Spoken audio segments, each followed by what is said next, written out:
things for you.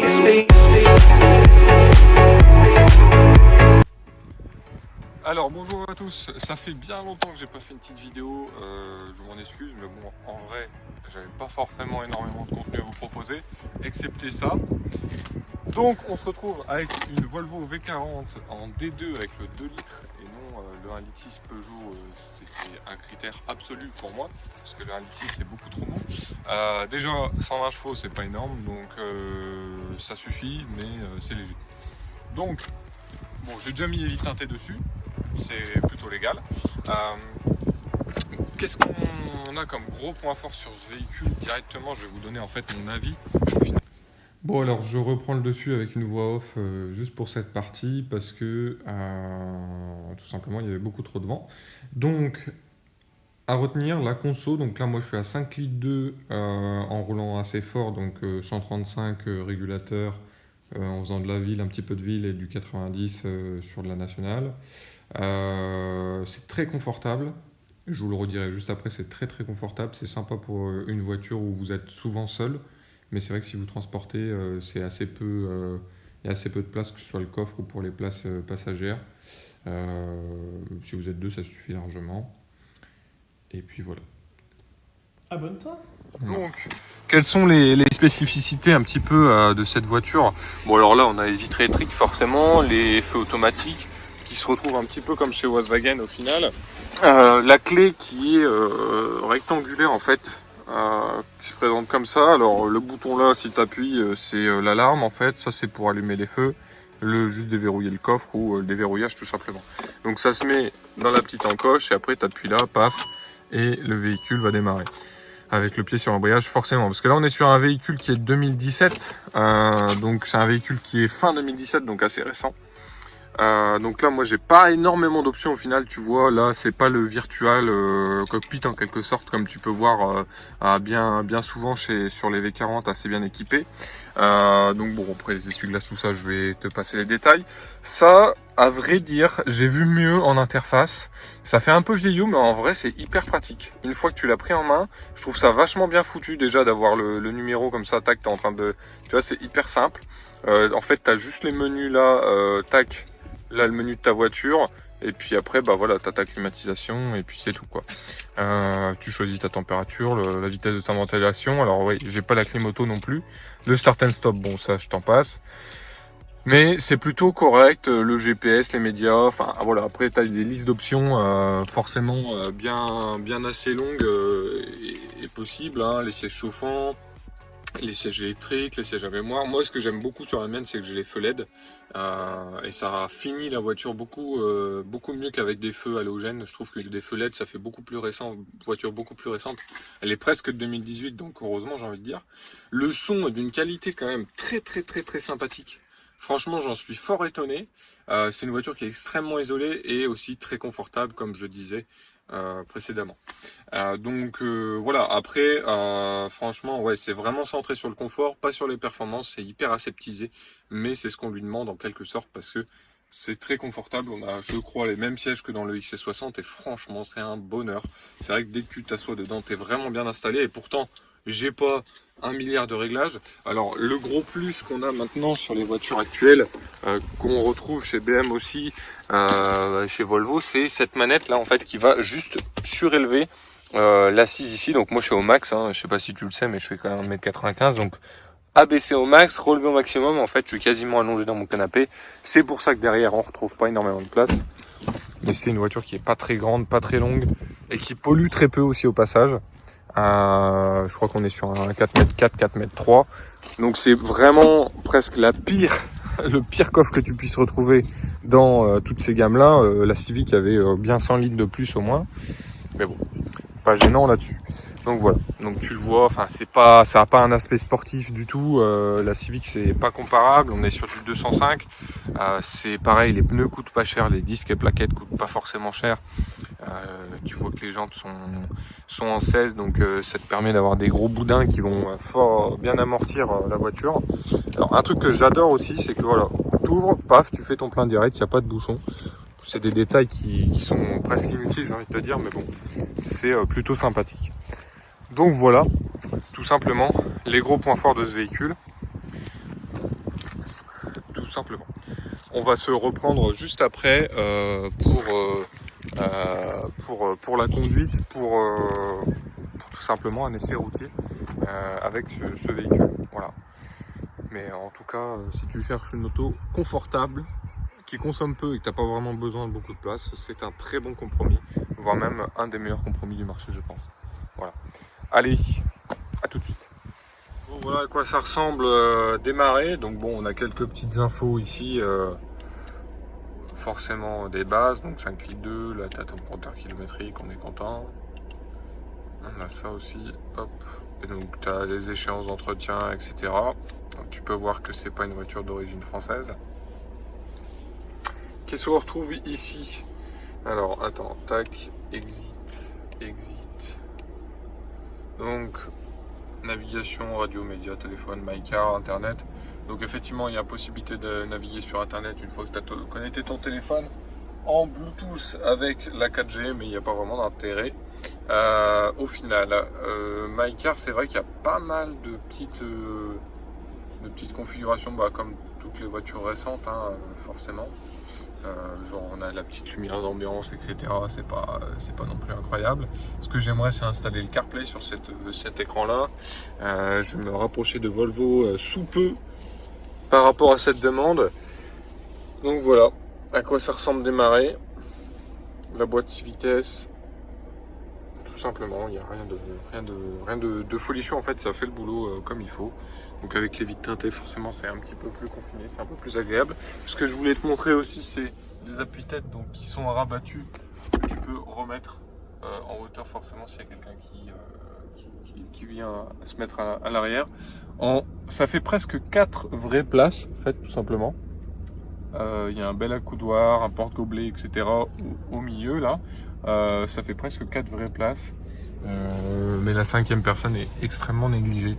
Donc régulateur, limiteur, etc. Donc forcément il y a possibilité, il me semble, d'avoir le régulateur adaptatif et toutes ces choses là.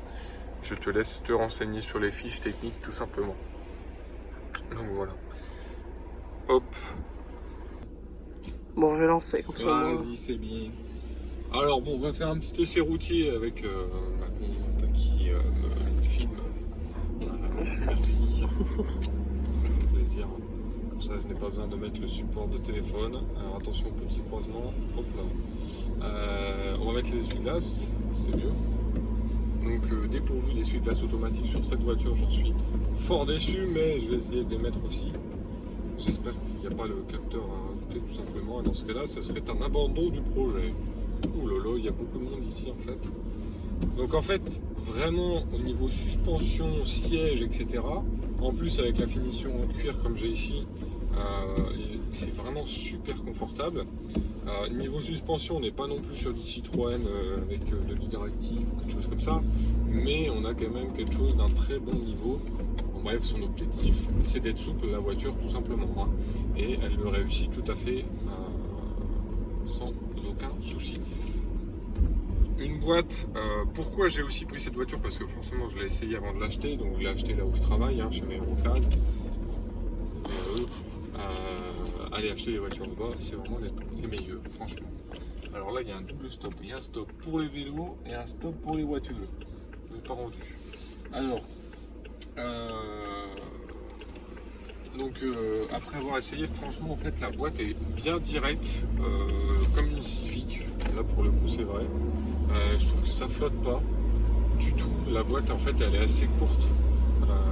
Tu peux faire un plan sur la boîte si tu veux. Et là par contre je sais pas où je vais. Je vais à gauche. Je vais suivre les panneaux. Bon c'est bon le plan. Pas grave, je vais mettre ça en brut comme ça, j'en ai rien à faire. Et c'est ça qui m'a beaucoup plu parce que c'est vrai que je partais d'une boîte auto avec la G37. J'avoue que en boîte auto elle aurait été forcément mieux encore une fois, mais je regrette pas du tout de ne pas avoir de boîte auto parce que bon voilà, par rapport aux entretiens ou quoi que ce soit, enfin pas forcément entretien parce que ça coûte pas forcément plus cher, mais voilà, au moins c'est moi qui maîtrise la voiture. Et puis voilà, après il n'y a pas de... j'aime tout autant boîte auto ou boîte manu. Boîte auto c'est vrai que pour tous les jours c'est un peu plus confortable. mais c'est aussi plus cher à l'achat. Et là, pour le coup, sur un modèle comme ça qui est quand même bien récent, donc là on a presque un peu moins, enfin, un peu plus de 50 000 km maintenant, mais voilà, elle a quand même très peu de kilomètres. C'est un véhicule qui est vachement récent, donc c'est quand même voilà, c'est quand même un bon prix par rapport au prix que je l'ai vu. Donc voilà, ma boîte auto et tout ça, toutes les options du monde, je pouvais pas vraiment me le permettre, ou alors j'aurais eu un véhicule avec plus de kilomètres. En soi, voilà, c'était parce qu'elle était dispo, elle était là, elle me faisait de l'œil, donc je me suis permis. Alors vraiment, le gros point fort, c'est que ça tourne assez bas comme moteur. Là, vous voyez, 60, on est presque à 60 et on est à 1500 tours. C'est quand même... donc au final, on a tendance à vite passer les vitesses sur un diesel. Là, on est tellement bas dans les tours à chaque fois que moi, je rétrograde pas tant que ça. Enfin, je passe les vitesses pas tant que ça. Alors, la Madeleine, c'est pas par là. C'est pas par là. C'est par là. Magnifique. Hop. Donc voilà, après sélectionnez bien vos options. C'est vrai qu'avoir les essuie-glaces auto, ça aurait été quand même un minimum, je pense. Mais bon, si je peux les installer, ça va bien se passer. Classe 60 en 5ème, on est à 1000 tours. Ça tourne vraiment assez bas. À 130, on est à 2100 tours. Donc c'est vraiment comme un moteur récent. Elles font toutes ça, les voitures récentes. Ça permet d'avoir des consommations extrêmement raisonnables. Mais vraiment, son gros point fort, le confort. Après, ça marche quand même bien. Je pense que ce sera un D4 ou un D3 en 150 chevaux, D4 en 190. On commence déjà à causer sur des autos souvent qui ont plus d'options aussi. Et certaines équipées du châssis sport. Alors, le châssis sport doit être un peu plus raide. Au final, je trouve que sans châssis sport, elle a un peu plus d'intérêt parce qu'on cherche sur la V40 à avoir du confort plus que tout au final. Parce que si on veut une voiture sportive, franchement, ce serait pas une Volvo que j'achèterais. Même si on peut être surpris franchement par rapport à ses capacités. Mais elle semble assez haute, mais au final, c'est une garde au sol qui est relativement standard. Étant donné qu'elle a des gros boudins au niveau des pneus, tout simplement. Alors attends, je crois que c'est par là. Hop. Donc franchement, voilà, c'est le confort. Après, une Air Design avec le châssis sport en D4, je pense que ça doit en découdre pas mal quand même. Mais encore une fois, voilà, pour moi, une voiture de sport, c'est plus en propul. Là, on reste sur la traction. En soi, voilà, j'ai eu une Civic pendant longtemps, ça c'était très sympa et c'était une voiture quand même avec un châssis sport et voilà, donc ça a un intérêt quand même si vous voulez une voiture en quelque sorte plaisir et aussi très économique comme une V40 parce que étant donné qu'on a un petit gabarit et une voiture qui est quand même bien conçue, on a une consommation qui est très légère. Voilà. Et c'est aussi une des seules en boîte auto, je crois, qui propose une boîte auto à 8 rapports lorsque vous la prenez en boîte auto tout simplement.